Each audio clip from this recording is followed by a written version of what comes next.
പിന്നെ മറ്റുള്ള സംശയമാണ്, ഇപ്പോൾ ജോലി ചെയ്യുന്നവർക്ക് അവരുടെ ഷിഫ്റ്റ് ആവാം, ഒത്തിരി ഡിഫറെൻ്റ് ടൈപ്പ് ഓഫ് ടൈമിങ്ങിൽ വർക്ക് ചെയ്യുന്നവരുണ്ടാവും. പിന്നെ വർക്ക് കഴിഞ്ഞ് വന്നിട്ട് ടൈം വളരെ കുറവുള്ളവരും കൂടുതലുള്ളവരും പല കാറ്റഗറി ആളുകളുണ്ട്. സോ ഏത് കാറ്റഗറി ഉള്ളവർക്കും അവരുടെ ഫ്ലെക്സിബിൾ ടൈമിൽ പഠിക്കാൻ പറ്റുന്ന ഒരു സിറ്റുവേഷൻ ആണോ ഇപ്പോൾ ഓൺലൈൻ എഡ്യൂക്കേഷനിൽ?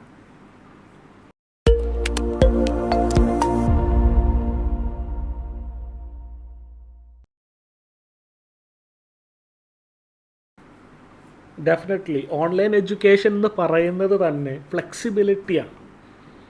നിങ്ങൾ വൈകിട്ട് വന്നാണ് പഠിക്കാൻ ആഗ്രഹിക്കുന്നത്, നിങ്ങൾക്ക് വൈകിട്ട് പഠിക്കാം. കാരണം ഓൺലൈൻ സെഷനും ഉണ്ട്. ആ ഓൺലൈൻ സെഷനുകൾ ഇന്ന് എല്ലാ യൂണിവേഴ്സിറ്റികളും അവർക്ക് റെക്കോർഡഡ് ആയിട്ടും കൊടുക്കുന്നുണ്ട്.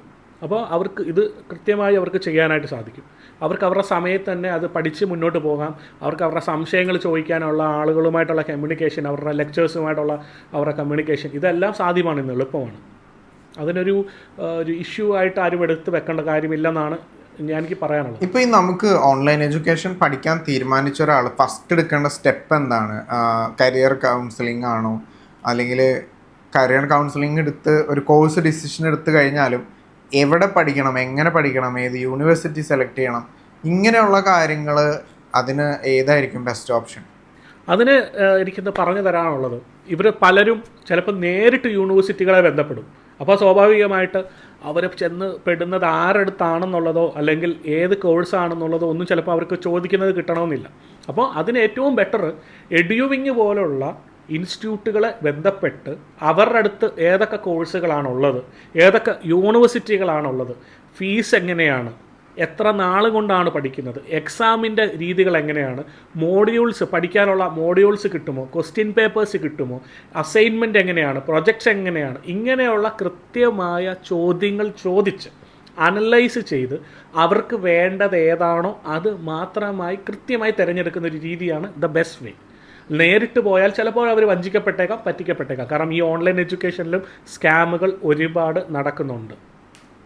ഓക്കെ, നോർമലി ഇപ്പോൾ റെഗുലർ എഡ്യൂക്കേഷൻ പഠിക്കുമ്പോൾ തന്നെ ആ ക്ലാസ്സിൽ ഫുൾ ടൈം ഇരുന്ന് അത്രയും ദിവസങ്ങൾ ഓരോ സെമസ്റ്ററുകൾ കംപ്ലീറ്റ് ചെയ്ത് കിട്ട് തന്നെ ഒത്തിരി പേർക്ക് സപ്ലികൾ കിട്ടാറുണ്ട്, ഫെയിലിയേഴ്സ് ഉണ്ടാവാറുണ്ട്. സോ ഓൺലൈൻ എഡ്യൂക്കേഷൻ ആകുമ്പോൾ അറിയാലോ, നമ്മൾ ചിന്തിക്കുമ്പോൾ തന്നെ ക്ലാസ് നമ്മൾ വീട്ടിലിരുന്ന് പഠിക്കുന്നു, ഫ്ലെക്സിബിൾ ടൈമിൽ മേ ബി കുറവും കൂടുതലും ഒക്കെ വരാം. സോ അങ്ങനെയുള്ളപ്പോൾ ഈ തോൽക്കാനൊക്കെ ഉള്ള സാധ്യത ഉണ്ടോ എന്നുള്ളൊരു സംശയം ഒത്തിരി പേർക്കുണ്ട്. ഓൺലൈൻ എഡ്യൂക്കേഷൻ എടുക്കുന്ന ഒരാൾ അയാൾ 100% വിലയിരുത്തിയിട്ടായിരിക്കും ഓൺലൈൻ എഡ്യൂക്കേഷൻ എടുക്കുന്നത്.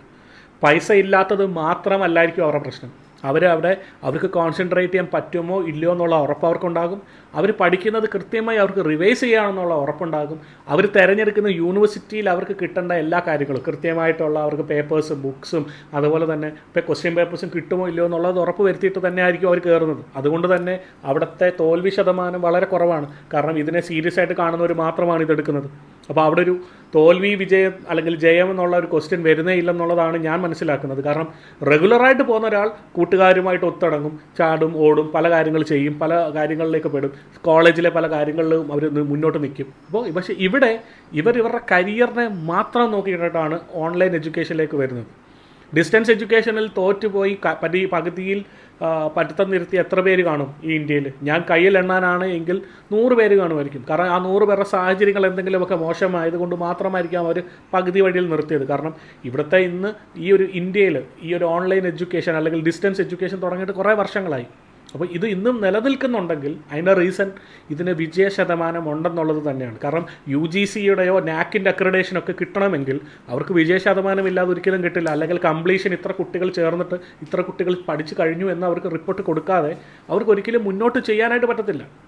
ഇന്ന് പല യൂണിവേഴ്സിറ്റികൾക്കും പല കോളേജുകൾക്കും ഇന്ന് ഓൺലൈൻ ഉണ്ട്. അപ്പോൾ ഈ യൂണിവേഴ്സിറ്റികളൊക്കെ സാധാരണ കുട്ടികൾക്ക് കൊടുക്കുന്നതിനേക്കാൾ കൂടുതൽ കെയറാണ് ഓൺലൈൻ എഡ്യൂക്കേഷനിലെ കുട്ടികൾക്ക് കെയർ കൊടുക്കുന്നത്. കാരണം അവർക്കത് നിലനിൽക്കണമെങ്കിൽ അവിടുത്തെ കുട്ടികൾ അത് കൃത്യമായി പഠിച്ച് പാസ്സായാൽ മാത്രമേ അവർക്ക് നിലനിൽക്കാൻ സാധിക്കത്തുള്ളൂ.